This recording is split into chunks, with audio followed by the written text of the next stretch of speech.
Hi guys, welcome back to the channel. So I've spent last month riding this. This is a Carerra TDF. This cost about £299 10 years ago when it was brand new in Halfords. So this bike is pretty much one of the cheapest bikes you could buy 10 years ago. So this has spent the last 10 years gathering dust in my dad's shed. So in this video, I'm going to take you through what I think of this bike and how it compares to my modern mid-range Trek Domane AL3. That's a mid-range bike which sells for about £1,000. I've given it some upgrades, so it has some aero wheels, a power meter, better tyres, stuff like that. So all in all, it's probably worth about £2,000 now. So this bike here is about a tenth of the price, but does it give you a tenth of the performance? We will find out. After removing the bike from the shed, the bike seemed to be about 90% in working order. The chain was very dry and the lever was a bit stiff. However, a bit of spray on lube quickly sorted that out.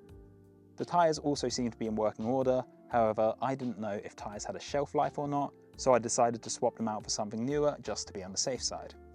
I replaced the old tyres with a set of Continental GP 5000s. The tyres were a proper faff to get on, but once they were in, it was time to ride. So how did it ride? The first time I went out on this, I definitely felt the differences between this and my Trek. I felt a lot more stretched out here in the cockpit. I feel like the handlebars were a lot further away from you. So it's not that it was a bad fit, it was just different. So after a few rides, I felt comfortable with it and I had no problems whatsoever. I also slammed a stem here just to make it even more aero. So first things first, let's weigh it. It weighed in at 11.92 kilograms, which is quite a lot. My Domane weighed in at just under 10 kilograms, so the difference is about 2 kilograms. Most of the weight is in the aluminium wheels, which are very heavy. So the Carrera comes with rim brakes, and as someone who's been riding disc brakes recently, it is definitely a big difference. It's worth mentioning that all the time this has been in the shed, the brake pads here have been hardening, so the braking performance is definitely not what it once was. What I really should have done is change these out for new brake pads, but I just didn't get around to it. So anyway, the braking performance was not particularly good. I cannot make the back wheel lock up very easily. I have to really squeeze very hard to make it do that. So I've been riding a mountain bike recently with hydraulic brakes, and those are a world of difference. On that, you just squeeze so lightly and you can lock the wheels up. Nice. But on this one, it's a lot of work braking. You definitely need to be quite strong in the forearms to be able to brake properly. So I'm not sure if this is how rim brakes are supposed to feel. It's definitely a downgrade compared to disc brakes, but I'm sure if I spent some time fiddling around with it, I could get the performance to be a lot better. So it's fine for just the small up and downs in the countryside. However, I would definitely not take this on a really scary mountain descent because I don't think it has the braking power for that. I feel like it would be fundamentally unsafe. However, if I were to change the brake blocks, it might improve it a little bit, but that's a later video, I guess. Okay, so let's talk about the gears. This comes equipped with Shimano Claris, which is the real group set of the people.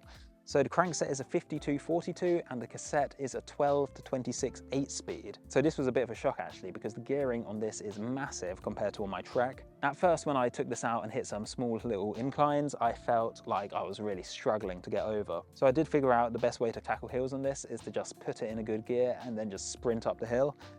That works because there are very small hills here, there's nothing major. The biggest climbs here are like a minute long. If you lived somewhere a lot hillier than that, it would definitely not work. So if I were to live with this bike for longer, I would definitely be changing out the crankset and the cassette to something more suitable. So the difficult gearing isn't actually all that bad, to be honest. I think I would be fine with it here. So on my old Trek, I would only start to run out of gears when it gets to like 20%, but on this bike, even the small like 10% gradients here, I find quite challenging. If I were on my Trek on the English hills here, I feel like it just wouldn't be a challenge at all. So having the more difficult gearing actually makes it a bit more fun. Like a small 10% incline is actually a bit of a challenge on this bike. Having to work at a low cadence as well, I sort of feel like that makes your legs stronger as well. If you're just sort of spinning up something, then you might as well just be on the flat. So another difference between this and the Trek is the lack of a power meter. So the Trek didn't come with a power meter as standard. I actually just added one on for about £300. At first I felt a bit lost not having the power data on this bike, but eventually I just got used to it. Just using heart rate to figure out how hard you're pushing isn't that bad as well. I was actually considering buying a set of power meter pedals just to see what the power data for this bike look like, but the SPD ones, which I like, are about £600, so I was definitely not putting those on this bike because then the pedals would be worth about twice as much as the bike is worth, which is a bit silly in my eyes. So if seeing the power data for this bike is something you'd be interested in, be sure to let me know down in the comments and maybe I'll do it in the future. All right, so very quickly, I'm going to comment on how this feels in the corners. To be honest, it's very, very similar to my Trek. It took a few rides to get used to it, but eventually I was throwing it into corners just as confidently as I would with my Trek. So yeah, that's pretty good. It's worth mentioning that I did swap the tyres out to a set of modern ones. So it's got the Continental GP 5000s, which would make a big difference because the tyres are the thing which has the most influence in the corners. Obviously, it's the one point touching the ground, so that's where all your grip is coming from. All right, so let's get to the most important part. Is this bike fast? So on the first ride I took it on, I averaged 27.3 kilometers. It was just a short 20-kilometer loop around here with 200 meters of climbing. And that data really means nothing because I kept stopping because I kept making small adjustments and stuff like that. So the next ride I took it on after that was actually a month later because I went on holiday.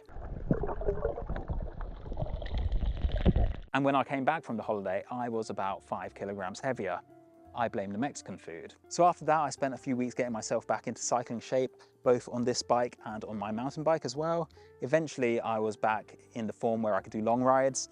I took this out on an 80-kilometer ride with about 800 meters of elevation gain, and I finished with an average speed of 26.7. So how do those numbers compare to my Trek? So what I did is I searched through my endless Strava data to find a comparable ride. So eventually I found the perfect match, 84 kilometers with 600 meters of elevation gain. So what was my speed on that bike? So first, let me remind you that the Trek I'm comparing this to is about 700 pounds more, and it's 10 years newer, and it also has another 1,000 pounds worth of upgrades on it.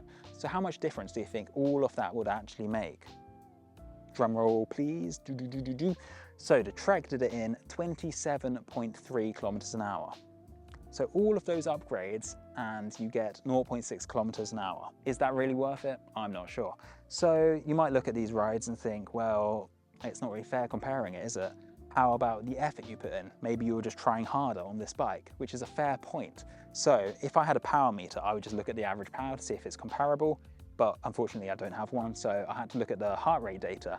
And as it turns out, the heart rate data was almost exactly the same. So clearly I was putting in the same amount of effort on both bikes. Okay, so you might say, well, what if one day was windier? And so I looked into that data as well. So it turns out that the ride I did on my Trek was a lot windier, so that could definitely be a reason which would slow it down. So on the one hand, the Carerra had 200 meters more elevation gain, which is a disadvantage. The Trek had a much windier day. So using advanced mathematics, we can clearly see that these factors just cancel out, leaving us with just a 0.6 kilometer an hour difference. Okay, so let's summarize. This 10-year-old 300-pound bike did a comparable ride, only 0.6 kilometers an hour slower. So is it worth spending all that money on my modern mid-range bike? It's really hard to say, actually. So of course the Trek has some advantages which I've not mentioned, one of which is the tires. The Trek can have much wider tires. This Carerra only goes up to about 28 millimeters, whereas the Trek can go up to about 40 millimeters. So that means the Trek should be a lot more comfortable than this Carerra. However, I'm one of those people who doesn't really notice how uncomfortable it is. When I took it on that 80-kilometer ride, I had no problems at the end of it. A lot of people I know would probably say the ride is harsh and you can feel all the bumps, but maybe I just don't really complain as much. As far as I'm concerned, it felt absolutely fine. Okay, so the main difference, which I would say is worth spending more money, is the brakes. The brakes on this are fundamentally not that good. It's not bad enough that I would say it's dangerous, but it's definitely close to it. For England and the slow sort of riding I'm doing, these brakes have been fine, but if I were going down a huge descent or something, I would simply not do it. So I do have to say that if I were to change these brake blocks out, it probably would fix it, but it's just not something I got around to doing. So I'm sure that if these rim brakes were properly maintained, it would be a lot better, but that's a future video right there. So to summarize, the power meter, the brakes, and the wider tires are the main difference between my modern bike and this old bike. So are those three things really worth spending an extra £1,000 or so on? I really don't think so, to be honest. But there are three main points I would like to bring up just before finishing. Okay, so the first thing is comfort. If you've spent loads of money on a bike and it doesn't fit you properly and your butt starts hurting after 10 kilometers, you are not going to enjoy yourself. It's definitely worth making sure your bike is comfortable and it fits before spending lots of money. I've enjoyed myself on this bike, even though it's not particularly expensive, but it does fit. So those things are just something to bear in mind. Okay, so the next point is your legs. it's pretty obvious that a strong rider on a bike like this is going to absolutely crush a weaker rider on a really expensive bike. So I think for most of us, myself included, it's definitely more important to focus on training and eating well and losing weight instead of just worrying about your next upgrade, really.